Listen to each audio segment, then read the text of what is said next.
ela foi respondendo: essa terra pra mim é sagrada, pois aqui derramei meu suor, minha honra será sepultada. Durante a pesquisa de campo que resultou na minha monografia, ouvi de diversos interlocutores que tinham um certo receio, uma tensão com a presença de pesquisadores, pois muitos vinham, recebiam atenção na forma da partilha de um teto para dormir, um prato de comida, água fresca ou mesmo de entrevistas e respostas a formulários. E depois esses mesmos pesquisadores iam embora e não forneciam nenhuma devolutiva, nenhuma notícia dos resultados. Tentando romper com esse ciclo, botei no cronograma de pesquisa que disponibilizaria o meu texto em áudio. Mais recentemente, com alguns desdobramentos da pesquisa, a exemplo das publicações em jornal, percebi que era necessário mais disponibilizar conteúdo formativo e informativo sobre a comunidade calunga e sobre a questão agrária, da maneira mais abrangente possível. Comecei pela reportagem da agência pública, na qual participei como pesquisador de campo. Depois foi a vez do livro clássico de Mari Baioc sobre o achamento da comunidade calunga nos anos 80 e do livro de Aldo Soares, que conta a história institucional da luta pela terra promovida pelos calungas. Por fim, um dos desdobramentos diretos da minha monografia,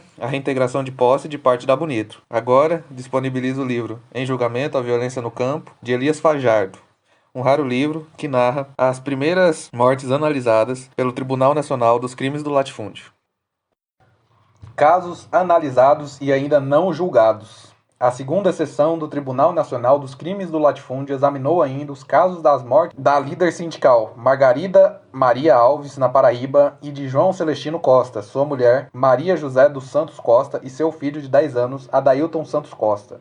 No caso de Margarida, foram tomados depoimentos do advogado Gilberto Marques, de Jonas Marques de Araújo, do Centro de Defesa de Direitos Humanos da Paraíba e do dirigente sindical Severino. E no caso de João Celestino, ouviu-se como testemunha o dirigente sindical Derivaldo Silva. O tribunal resolveu dar prosseguimento a esses processos, que deverão entrar em pauta e ser julgados em sua próxima sessão, a realizar-se em 1988. Tinha nome de flor e tombou lutando. Margarida Maria Alves foi uma mulher combativa desde 1973. Era presidente do Sindicato de Trabalhadores Rurais de Lagoa Grande, na Paraíba, sendo sempre reeleita. Com sua atuação, conseguiu na justiça a readmissão de muitos trabalhadores demitidos. Tinha 50 anos, era casada e teve 2 filhos. No dia 12 de agosto de 1983, foi assassinada a queima-roupa com tiros de escopeta de calibre 12, estourando-lhe o rosto e o cérebro na porta de sua casa, na frente de seu marido e um de seus filhos. Os criminosos fugiram no Opala vermelho, placa EX0690, Nova Cruz, Rio Grande do Norte. A família de Margarida também sofreu muito, não só com a sua perda, mas pelas próprias condições de vida de quem se dedica à política sindical.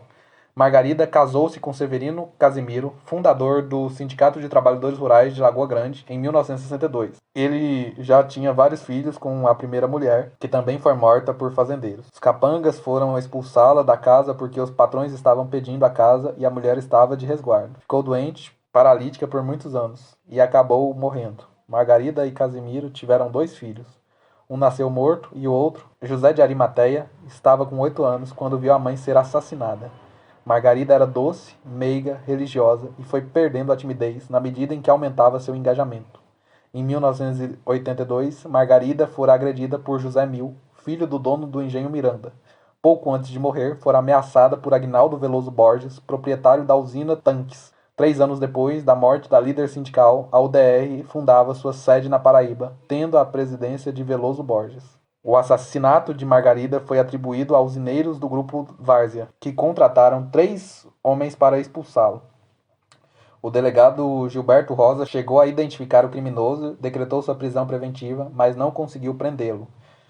Não revelou o nome para não prejudicar as investigações. A polícia seguiu pistas, ouviu testemunhas, prendeu e soltou os ciganos que nada tinham a ver com o caso. O delegado chegou a prender 3 suspeitos: José Nicolau Alves da Silva, Roberto Alves Cavalcante, pai e filho, e Félix Vicente.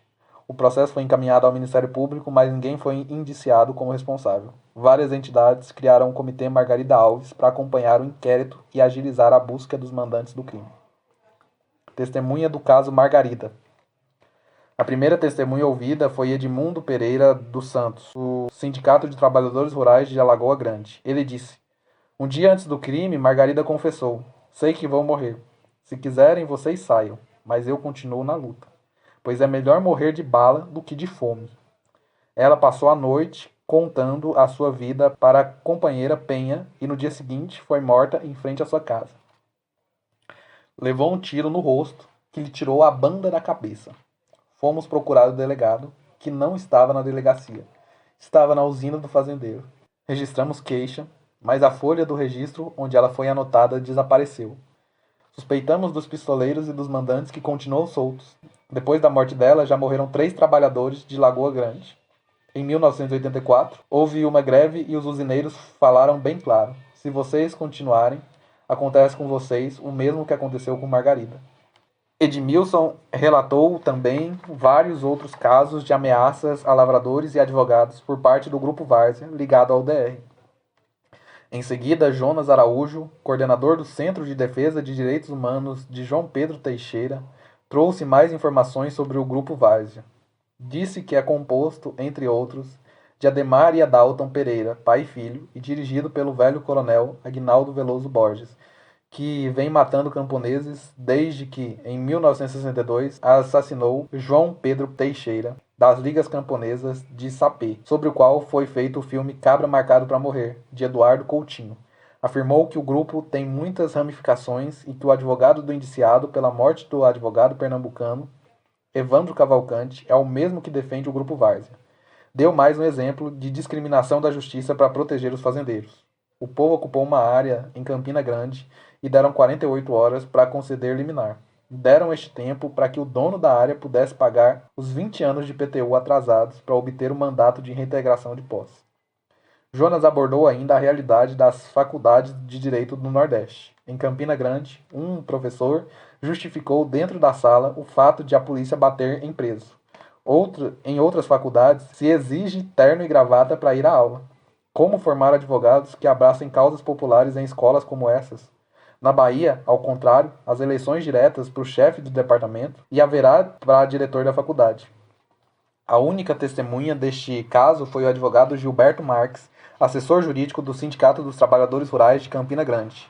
Fez uma análise da estrutura fundiária do seu estado e mostrou que, ao contrário da Bahia, na Paraíba, a grilagem já se solidificou e os grileiros já têm título da terra. Mencionou o coronel Aguinaldo Veloso Borges, que, com mais de 80 anos, ainda dirige pessoalmente a intimidação dos trabalhadores.